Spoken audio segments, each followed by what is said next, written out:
Hi ಪುಟಾಣಿ ಮಕ್ಕಳಿಗೆಲ್ಲ ಕಲಿಕೇಸರಿಗೆ ಸ್ವಾಗತ. ಮಕ್ಕಳೇ, ನಾವೀಗ ಒಂದು ಚಿಕ್ಕ ಪ್ರಯೋಗವನ್ನು ಮಾಡೋಣ.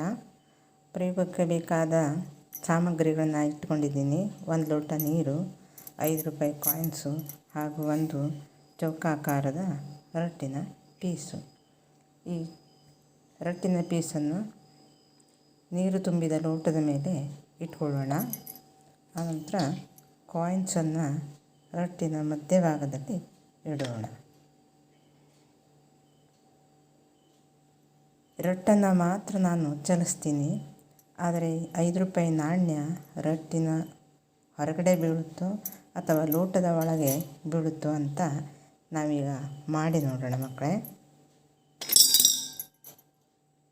ನೋಡಿ, ಈಗ ಎಲ್ಲಿ ಬಿತ್ತು ಕಾಯಿನ್ಸು? ಲೋಟದ ಒಳಗೆ. ರಟ್ಟು ಮಾತ್ರ ಹೊರಗಡೆ ಬಿದ್ದಿದೆಯಲ್ವಾ ಮಕ್ಕಳೇ? ತಾವೆಲ್ಲರೂ ಒಮ್ಮೆ ಮಾಡಿ ನೋಡಿ ಆನಂದ ಪಡೆಯಿರಿ. ಈಗ 5 ರೂಪಾಯಿ ಕಾಯಿನ್ಸ್ ಬದಲಾಗಿ 2 ರೂಪಾಯಿ ನಾಣ್ಯವನ್ನು ಇಟ್ಟಿದ್ದೀನಿ ಮಕ್ಕಳೇ. ಇದು ಲೋಟದ ಹೊರಗೆ ಬೀಳುತ್ತೋ ಅಥವಾ ಲೋಟದ ಒಳಗೆ ಬೀಳುತ್ತೋ ಒಮ್ಮೆ ಮಾಡಿ ನೋಡೋಣ. ಇದು ಸಹ ಏನಾಯಿತು, ನೀರು ತುಂಬಿದ ಲೋಟದ ಒಳಗೆ ಬಿತ್ತು ಅಲ್ವಾ? ತಾವೆಲ್ಲರೂ ಮಾಡಿ ನೋಡ್ತೀರಿಲ್ವಾ? ಬಾಯ್.